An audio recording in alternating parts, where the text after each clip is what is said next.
The first step concerning the 2D reinforced slope stability analysis base model is creating the model. So here under PLAXIS LE Manager, I'll go under Models in Dialog, Create New Model. I'll select Slope Stability, 2D Analysis. The units for this example is imperial, and the sleep direction is right to left.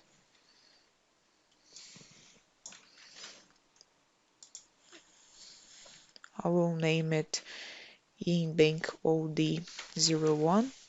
Click OK, and PLAXIS LE will show up for us. The next step is specifying the analysis settings. We can go under Model, Settings, and in this dialog, we use this dialog to specify the method for determining the critical sleep surface and the details of the applicable search techniques to be used in the analysis.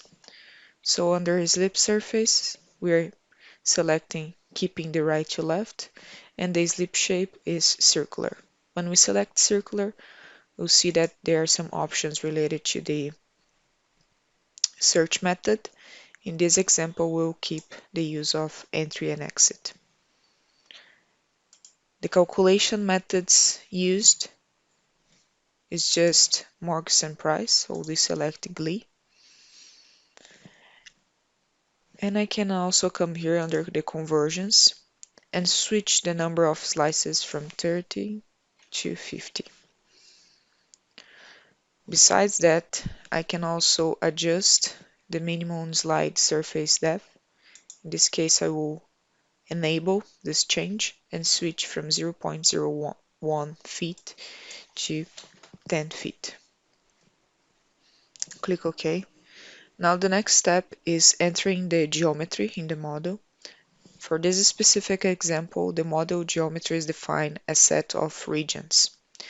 So we have several regions in this model that will refer to the soil polygon, and each of these regions will have a set of coordinates. These coordinates are available under the tutorial and can be copy and paste in this example. So we'll come here under geometry, regions, and I already have as default region 1. I'll click on properties, click here on new polygon,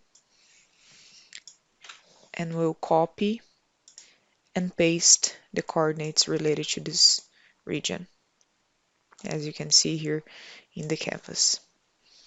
I'll click OK, and I will do the same thing for all the 7 regions of this model. So for region 2, I will copy and paste, create a new polygon, paste, OK, OK, new, create region 3,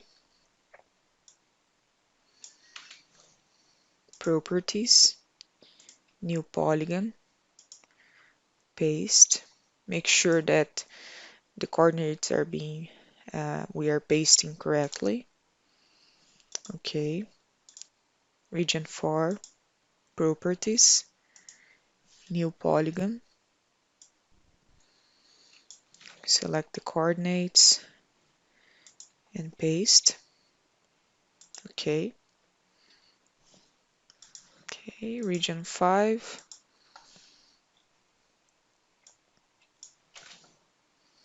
new polygon, paste. Okay,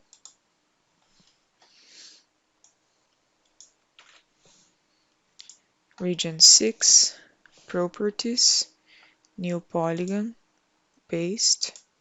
Okay, okay to finish. And the last one, which is region 7, I will include under new polygon the coordinates of the polygon. Okay, okay. So when finishing including the regions, we should expect to see the cross section as appearing here in this view.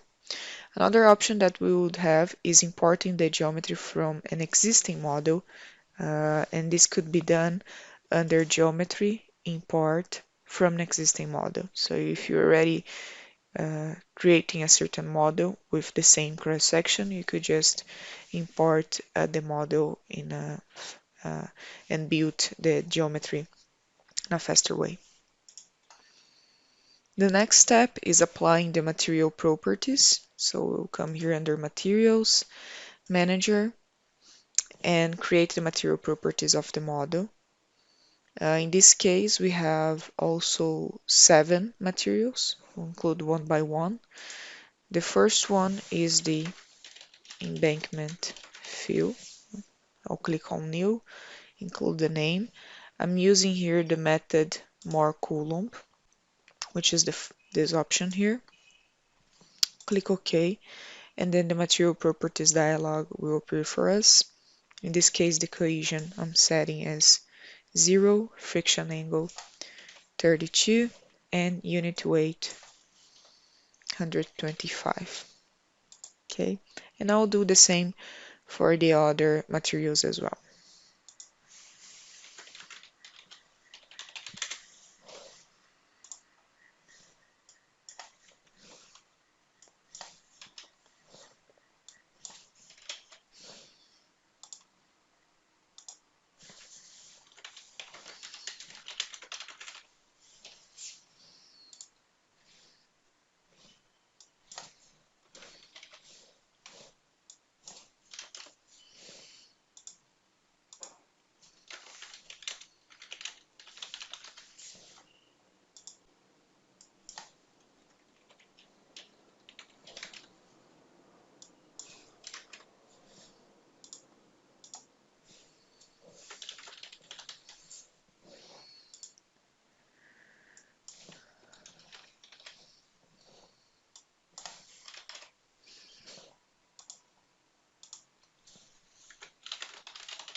So we have all the materials created in the model.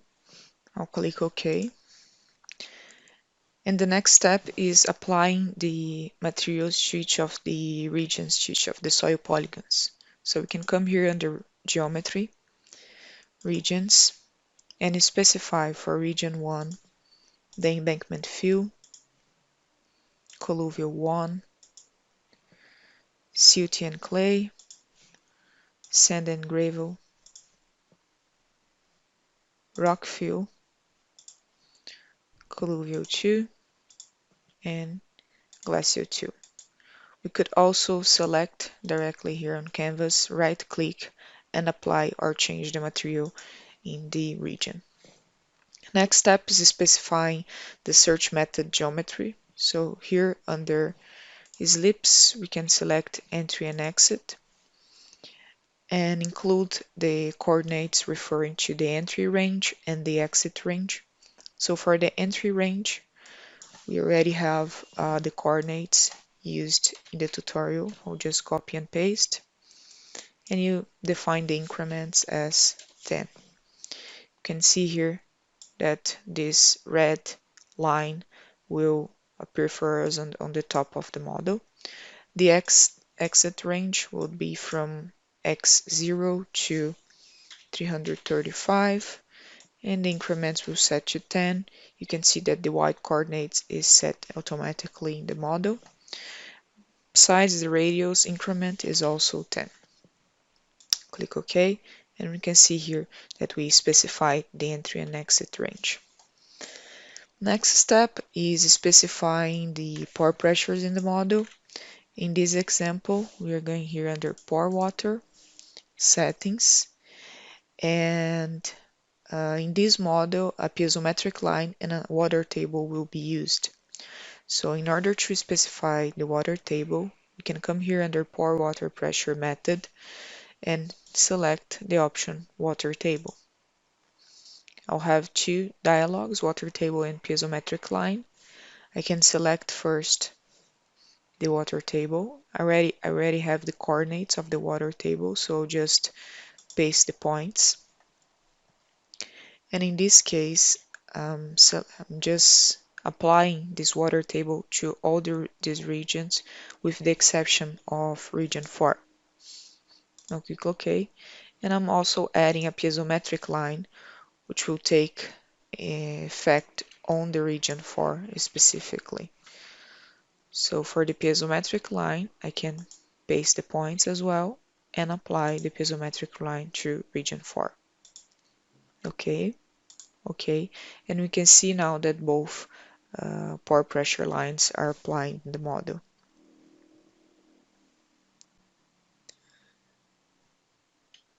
Note that as we have a water table in the model, we must revisit the material properties to add in the unit weight for the different materials above the water table. So how could we do this? We can come back here under Materials, Manager, and we can check, for example, for the embankment fill, what would be the unit weight above the water table. I can select here and switch to the value specified in the tutorial. I'll do the same for the other materials as well.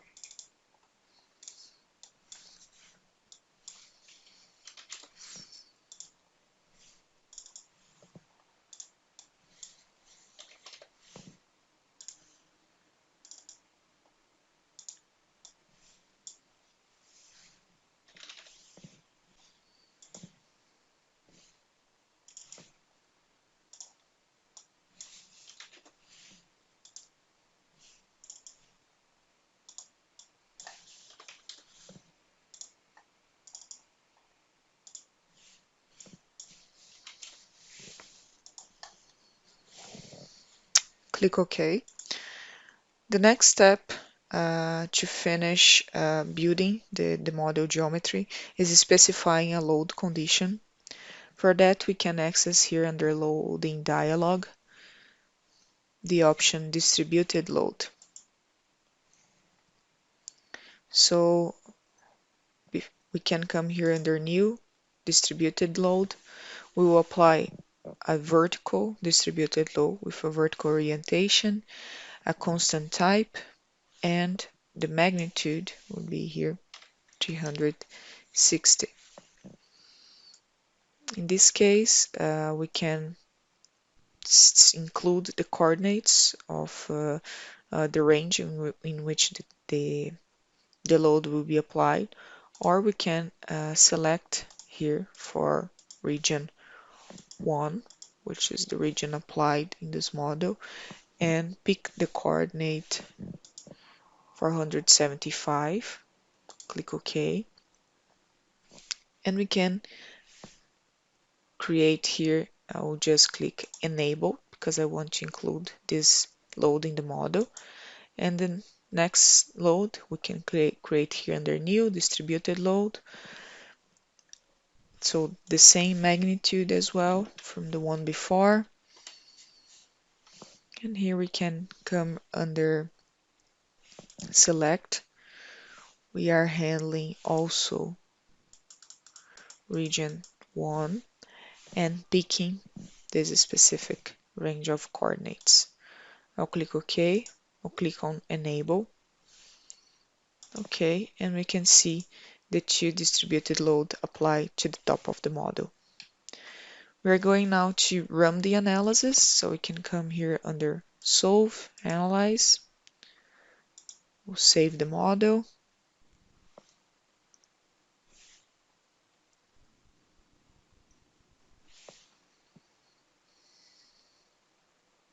We can click on Visualize Results, and we can see the factor of safety related to this analysis is reaching a minimum value of 1.046. For the next step of our 2D reinforced slope stability analysis tutorial, we are going to create the anchors added model. For this next model, we can use the base model as reference, just adjusting and including the supports in the model. So we already saw how to set up the base model, and as a next step, we're just going to start by adding the supports. In that sense, we can come here under Supports dialog and click on Type Manager.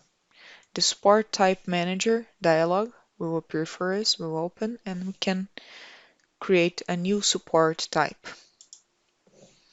The new support type would be selected as End Anchor, available under the Support Type options here in the drop-down menu.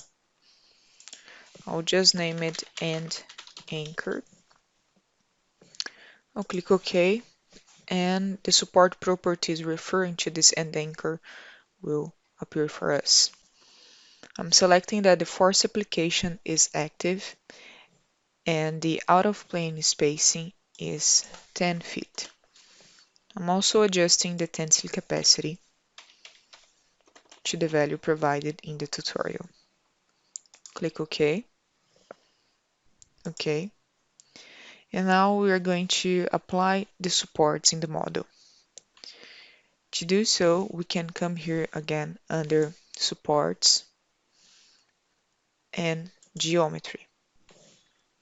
We're going to create 5 supports in the model, so I can click 5 times here to create each of the supports in the Support Geometry manual. And for support 1, I'm setting that it's an individual support. The orientation is none because it will be guided by the coordinates. And I will select here the start point of the line. The Y will be automatically calculated, and the end point is based on the tutorial. The support property type is defined as End Anchor. The next support, referring to support 2, we're also going to add the coordinates based on the information available in our tutorial.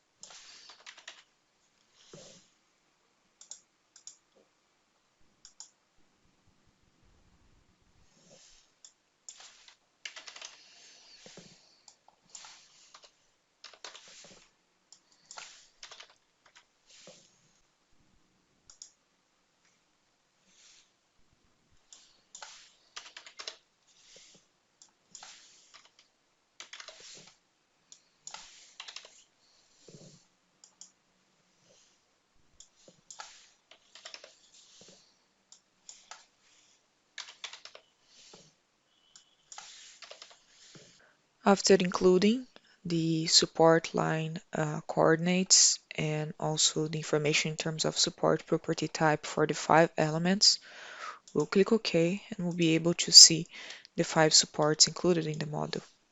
We can now rerun the analysis, save the model, and check the influence of the inclusion of the anchor supports in the model. We can click on Visualize Results.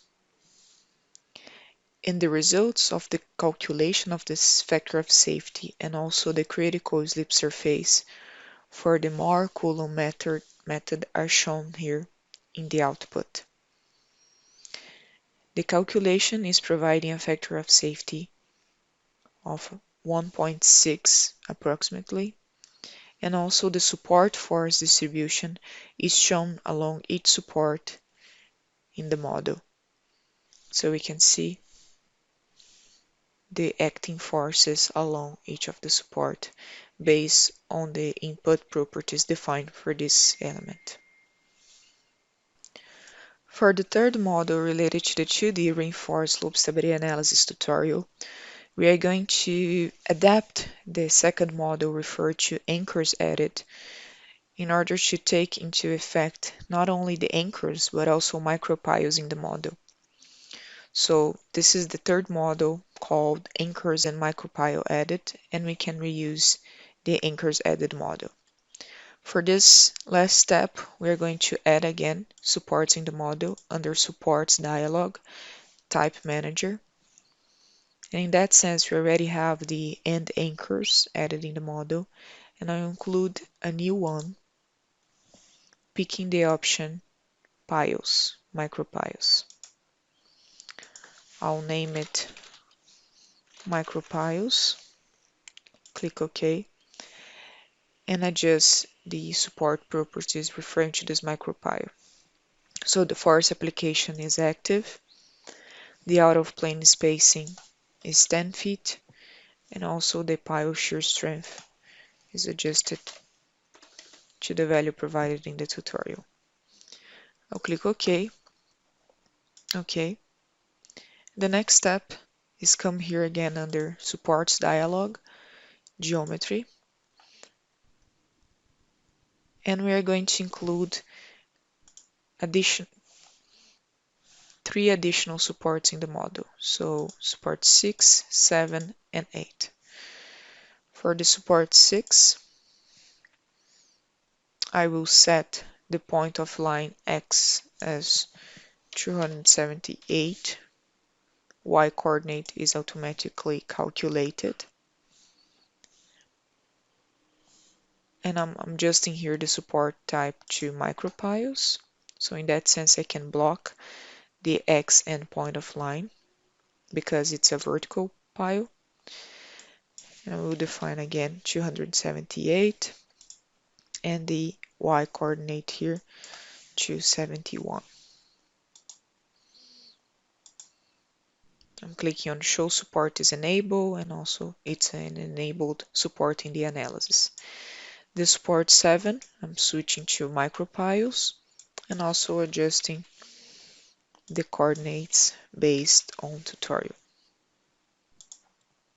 Support 8, the same, use of micropiles, 166, and Y coordinate for the endpoint 53. Okay, after including these three additional supports, we can click OK and see the micropiles in purple added in the model. We can now rerun the analysis, clicking on Analyze, save the model,